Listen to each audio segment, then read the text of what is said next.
ദൃശ്യങ്ങളിൽ നിന്ന് കാണാൻ സാധിക്കുന്നത് ഇവിടെ ഇപ്പോൾ ചെറിയ തോതിൽ ഡ്രഡ്ജിംഗ് ഇന്ന് ആരംഭിച്ചിരിക്കുന്നു എന്ന് തന്നെയാണ്.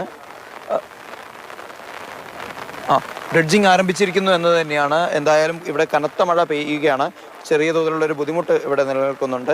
പിന്നെ നേരത്തെ മേജർ ജനറൽ ഇന്ദ്രപാലൻ സൂചിപ്പിച്ചതുപോലെ തന്നെ 15 മുതൽ 20 നോട്ട്സ് വരെ കാറ്റ് ഇവിടെ വീശിയടിക്കാനുള്ള ഒരു സാധ്യത കൂടിയുണ്ട്. അപ്പോൾ വലിയൊരു പ്രതിസന്ധി ഇവിടെ നിലനിൽക്കുന്നു എന്നതാണ്. ഇപ്പോൾ അർജുൻ്റെ ബന്ധുവായ ജിതിൻ നമ്മളോടൊപ്പം ചേരുന്നുണ്ട്. ഇതിനോട്ട് കാലാവസ്ഥയ്ക്ക് മാറ്റം വന്നു. എന്താണ് കിട്ടുന്ന കമ്പനീൻ്റെ ഭാഗത്ത് കിട്ടുന്ന ഡീറ്റെയിൽസ് എന്താ? അല്ല, ഇന്നലെ അറിയിച്ചിരിക്കുന്ന കാലാവസ്ഥ ഇന്ന് അനുകൂലമാകാൻ സാധ്യതയില്ല. അതുകൊണ്ട് തന്നെയാണ് റെഡ് അലർട്ട് ഉണ്ടെന്ന് നേരത്തെ തന്നെ അറിയിച്ചിരുന്നത്. ശക്തമായ മഴ ഉണ്ടെങ്കിൽ മാത്രമേ ഡ്രഡ്ജിങ് നിർത്തിവെക്കൂ എന്ന് ഇന്നലെ അറിയിച്ചിട്ടുണ്ടായിരുന്നു. MLA ഭാഗത്തു നിന്നായാലും SP ഭാഗത്തു നിന്നായാലും അറിയിച്ചിട്ടുണ്ടായിരുന്നു. അപ്പോൾ എന്തായാലും കുടുംബം നിലവിലെ ഡ്രഡ്ജിങ്ങിൽ തൃപ്തരാണ്. അതെ, ഡ്രഡ്ജിങ് തന്നെയാണല്ലോ സാധ്യത ഇവിടെ ഉള്ളൂ. മറ്റൊരു രീതിയിലുള്ള തെരച്ചിലിന് ഇവിടെ ഒരു സ്കോപ്പില്ല. ഡ്രഡ്ജിങ് എത്രയും പെട്ടെന്ന് തന്നെ നടക്കണമെന്ന് തന്നെയാണ് ആഗ്രഹം.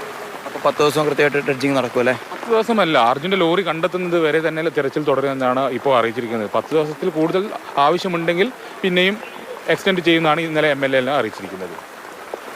എന്തായാലും ഇപ്പോൾ കുടുംബം പൂർണ്ണമായും ഇവിടെ തൃപ്തരാണ് എന്നുള്ളൊരു കാര്യമുണ്ട്. കാരണം ഡ്രഡ്ജിങ് എത്ര ദിവസം വേണമെങ്കിലും നീട്ടാൻ ഡ്രഡ്ജിങ് കമ്പനിയും ജില്ലാ ഭരണകൂടവും തയ്യാറാണ് എന്നത് ഏറ്റവും പ്രധാനപ്പെട്ട ഒരു കാര്യമാണ്.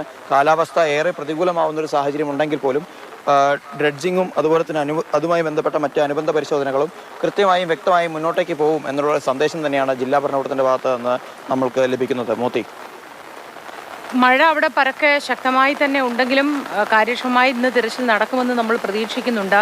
ഈ മേജർ ജനറൽ ഇന്ദ്രബാലൻ എത്തിയതോടുകൂടി ഇനി ഏത് രീതിയിലാണ് ഈ തെരച്ചിൽ അവർ പദ്ധതിയിട്ടിരിക്കുന്നത്? എന്ത് മാറ്റമാണ് ഇന്നലത്തെയിൽ നിന്നും ഇന്നുണ്ടാവുക?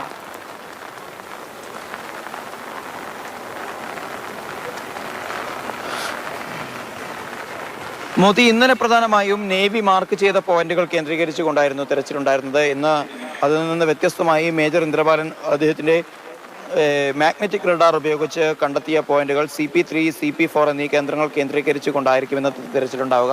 അതിലിപ്പോൾ ഏകദേശം CP4-ന് ഏതാനും മീറ്ററുകൾക്കകലെയാണ് ഇപ്പോൾ ഡ്രഡ്ജർ നിലയുറപ്പിച്ചിരിക്കുന്നത്. അവിടെ നിന്ന് ചെറിയ തോതിൽ മണ്ണ് നീക്കം ചെയ്യുന്നതായി നമുക്ക് ദൃശ്യങ്ങളിൽ നിന്ന് കാണാൻ സാധിക്കും. പക്ഷേ ഇപ്പോൾ നമുക്ക് ദൃശ്യങ്ങൾ പോലും കാണിക്കുന്നതിന് ചെറിയ തോതിൽ പരിമിതിയുള്ള തരത്തിലേക്ക് ആ ഒരു രീതിയിലേക്ക് മഴ കനത്തു പെയ്യുന്നു ശിരൂരിൽ എന്നതാണ് നമ്മളെ ഏറെ ആശങ്കാജനകരാക്കുന്ന ഒരു കാര്യം. കാരണം വലിയ തോതിൽ മഴ പെയ്യുകയാണെങ്കിൽ ഒരു ദിവസത്തേക്ക് താൽക്കാലികമായി തിരച്ചിൽ നിർത്തേണ്ടി വരും എന്നും കാർവാർ MLA ആയ സതീഷ് കൃഷ്ണ സെയിൽ നമ്മളോട് ഇന്നലെ അഭിപ്രായപ്പെട്ടിരുന്നു. അപ്പോൾ ആ ഒരു തരത്തിലുള്ള സാധ്യതയ്ക്ക് കൂടി നിലനിൽക്കുന്നുണ്ട്. കാരണം അത് കൊങ്കൺ ടെറൈൻ ആയതുകൊണ്ടും ഒരു ദുരന്തം നടന്ന സ്ഥലമായതുകൊണ്ടും ഏത് സമയവും ഇവിടെ ഈ പ്രദേശത്ത് നിന്ന് പോലും ഇനിയും മണ്ണിടിച്ചിലിനുള്ള സാധ്യത നിലനിൽക്കുന്നുണ്ട്. മോത്തി, ശരി, സാരംഗ് സുരേഷാണ് വിവരങ്ങൾ നൽകിക്കൊണ്ടിരിക്കുന്നത്. ഷിരൂരിൽ നിന്നും കനത്ത മഴയുണ്ട്. ആ പ്രദേശങ്ങളിൽ റെഡ് അലേർട്ട് ആണെന്ന് പറഞ്ഞിട്ടുണ്ട്. മുന്നറിയിപ്പുണ്ട്, ജാഗ്രതാ നിർദ്ദേശമുണ്ട്. പിന്നെ നമുക്കറിയാം, നേരത്തെയും മണ്ണിടിച്ചിലുണ്ടായ പ്രദേശം, മണ്ണിടിച്ചിലിനെ തുടർന്നാണല്ലോ ഈ ദുരന്തം ഉണ്ടായത്. അതുകൊണ്ട് ആ മേഖലയും ഒരു ദുർബല മേഖലയായതുകൊണ്ട് ശ്രദ്ധിക്കേണ്ടതുണ്ട്.